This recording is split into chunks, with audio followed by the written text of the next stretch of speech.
జై శ్రీరామ్ అండి. ఈరోజు నేను గురువు యొక్క గొప్పతనాన్ని గురించి, గురువు లేని విద్య ఎటువంటిది అని ఒక చిన్న కథ చెప్పబోతున్నానండి. అయితే ఒక ఋషి పుంగవుడు ఉంటాడనమాట.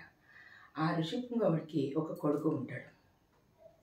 ఆ కొడుకుకి విద్యాభ్యాస సమయము వచ్చేసరికి ఆ ఋషి ఏం చేస్తాడంటే, నువ్వు గురుకులానికి వెళ్ళి విద్యను నేర్చుకోవాల్సినటువంటి సమయం ఆసన్నమైంది అని చెప్తాడనమాట. అప్పుడు వాళ్ళ కొడుకు దాన్ని తిరస్కరిస్తాడు.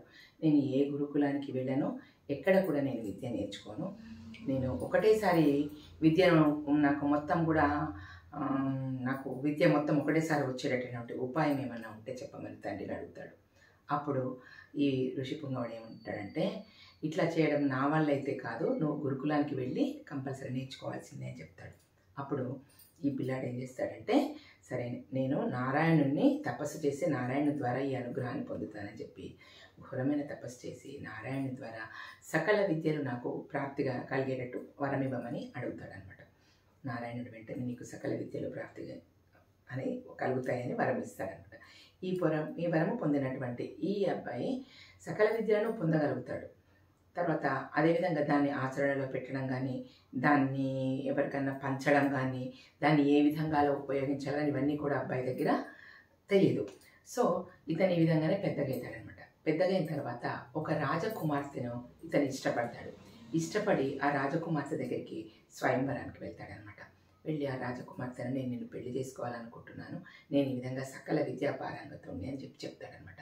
అప్పుడు ఆ యువరాణి ఏమంటుందంటే, సరే నీ దగ్గర చాలా విద్యలు ఉన్నాయి, ఏ విద్య వలన ఏమి ఉపయోగము, ఏ విద్యను ఎలా ఉపయోగించాలి, ఏ విద్యను ఎలా వాడుకోవాలి, ఇవి నాకు వివరంగా చెప్పు అని అడుగుతుందనమాట.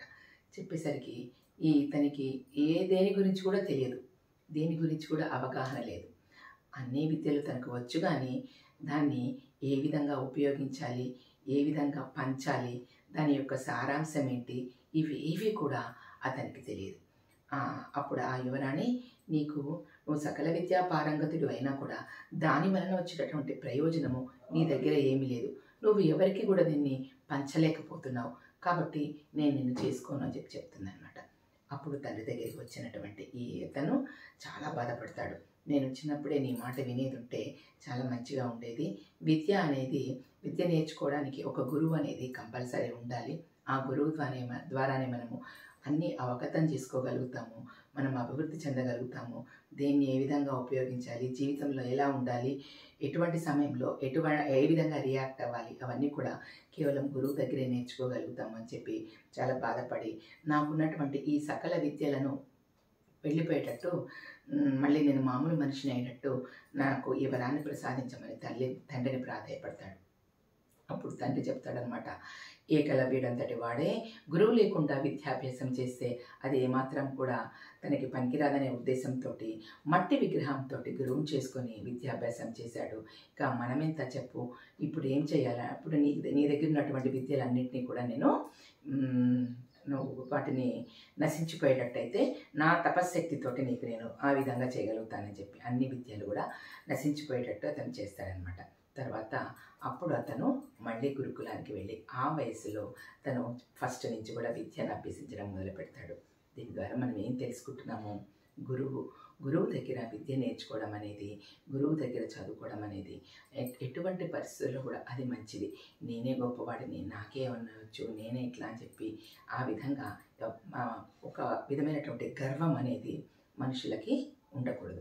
అయితే పిల్లలు వాళ్ళకి ఏం తెలియని విషయంలో వాళ్ళని మంచిగా వాళ్ళకి అవగాహన చేసేటటువంటి నైపుణ్యం కలిగినటువంటి తల్లిదండ్రులు ఉండాలి. అదేవిధంగా గురువు దగ్గర చేరినటువంటి విద్యార్థి సకల విద్యా పారంగతుడవుతాడు. ఒక విద్యలోనే కాకుండా జీవితం గురించి అన్ని కూడా నేర్చుకోగలుగుతాడు. కష్ట సుఖాలను ఏ విధంగా అనుభవించాలి, సమాజంలో ఏ విధంగా బ్రతకాలి, ఎట్లా ఉండాలి, ఇవన్నీ కూడా కేవలం గురువు దగ్గర విద్యను అభ్యసించడం మూలానే విద్యార్థికి ఇవన్నీ దొరుకుతాయి. కాబట్టి గురువును గౌరవిద్దాం, గురువు చెప్పిన మాటను విద్దాం, గురువు దగ్గర విద్య నేర్చుకుందాం. గురుదేవో భవ. Thank you.